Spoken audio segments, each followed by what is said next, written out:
Hello and welcome to my channel. This is Helene, your weight loss and transformation specialist. So, you want to lose weight in 2024? I've got some tips for you that will make it easier this year. As you begin your weight loss journey, you may be tempted to start with major changes and extreme measures in pursuit of your weight loss goals.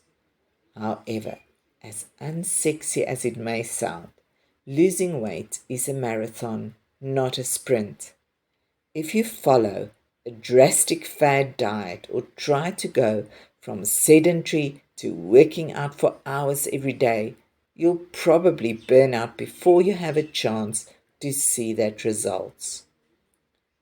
On the other hand, you may be overwhelmed and unsure of how to go about getting started in the first place. I get it. There's a lot of information and misinformation out there, and you may be struggling because of failed attempts in the past. Not to worry, I've done the planning for you to help simplify your weight loss journey and get you started on the right foot. Whether this is the first time you're taking steps to lose weight, or you feel like you've been running in circles for years, all those ups and downs and yo yo dieting, here are three simple ways to set yourself up for a successful weight loss journey in 2024. 1. Determine your true starting point. The first step on your weight loss journey is to establish your baseline. Understanding your starting point lets you map out a personalized weight loss plan and measure your progress along the way. It also helps you from falling into the trap of comparing yourself to people who may be at a different starting point from you. Speaking of frustrating comparisons, while your weight is a helpful baseline element, it is not the only one. When you factor in your age, height, gender, and weight, it will give you an idea of where you are health wise. However, you need to look beyond the scale to your body fat percentage and your current fitness level. Body fat percentage has proven a much more reliable measure of health than body mass index or the scale. Professionals use tools like DEXA scans or caliper test, but here's a quick do-it-yourself formula you can try at home. Use a soft tape measure to measure your neck, natural waist, and hips at the widest points around those bums.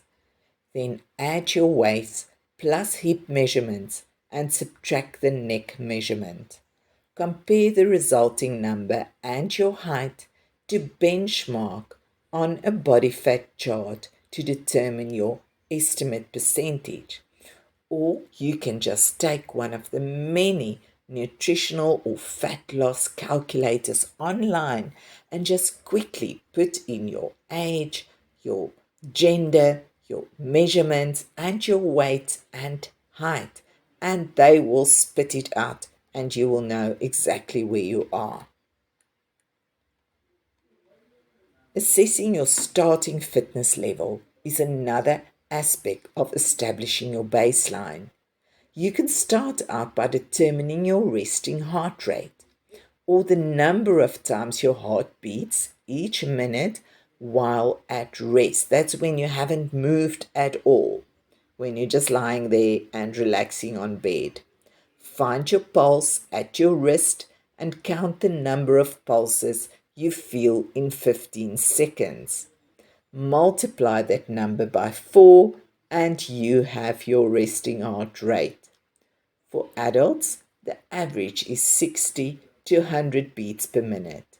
The fitter you are, the lower your resting heart rate will be because your heart isn't working as hard to do its job.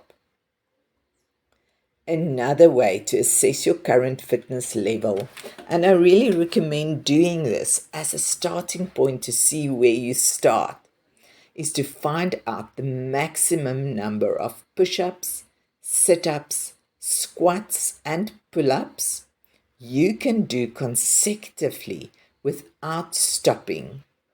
You can then compare your score, the total number of each exercise you can complete in perfect form, with benchmarks like this physical fitness evaluation that I'll put down below to see where you're starting and to determine your goals.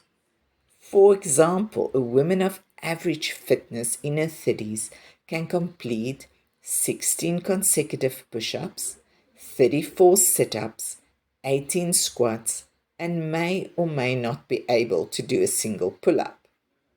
And that's another great fitness goal that you can have this year, is to every month go up with that numbers, get fitter, get stronger. So it's a really nice to determine where you are currently. Because planks are a fundamental core exercise, the length of time you can hold a plank position is another helpful baseline assessment. If you can hold a perfect plank for 30 seconds, that signals your core is in good shape. A woman considered to be in above average shape can hold a plank for 60 seconds or more. As you continue on your weight loss journey, measure your progress monthly by repeating the same exercise test and monthly for weekly intervals. Now, the second tip, set realistic goals. Once you have established your baseline, then you can begin by setting your goals. Yes, it's important to set realistic long-term goals. Not goals like I want to lose 20 kilograms in a month or two. If you need to lose 20 or 30 kilograms, take 6 months to a year to set that goals. The longer the better. Realistic weight loss goal is to lose between 4 and 6 kilograms a month. 4 kilograms is really pushing it already. In the beginning, remember, you will be losing more water weight, and that's why the scale normally goes down quicker. But the less weight you have to lose, if it's just that last kilo or 2 or 5 kilos, that becomes really much more difficult to lose. So you also have to give yourself a longer time. However, you'll also want to create milestone goals. These will help you stay motivated along the way during your weight loss journey. Go ahead and track the kilos you lose, but also consider setting goals related to your body composition and fitness level. You want to lose so much centimeters, or you want to increase your plank for so many seconds, or you want to do so many more push-ups. That is a goal that you can really obtain and work towards. So, in order for your goals to be meaningful, make them SMART. The SMART acronym stands for specific, measurable, achievable, realistic, and time-bound. Vague aspirations like, I want to lose weight or I want to get in shape, makes it really difficult to track your progress, because what are you tracking? To make your goals SMART, add specific details with measurable metrics and deadlines. So instead of saying get in shape, use the results of your benchmark fitness test to create milestone goals. For example, if you can do 6 consecutive push-ups right now, then your milestone goal might be to do double that number within 4 weeks. You can then create an actionable fitness routine that help you meet that goal. Measure what matters is our third goal. Now that you've figured out where you're starting from and where you want to go on your weight loss journey, it's time to measure your progress. A helpful note to remember: the number on the scale is not always the best measurement. As your body changes, such as building muscle and losing fat, you may also lose inches from your waistline without seeing your actual weight decrease.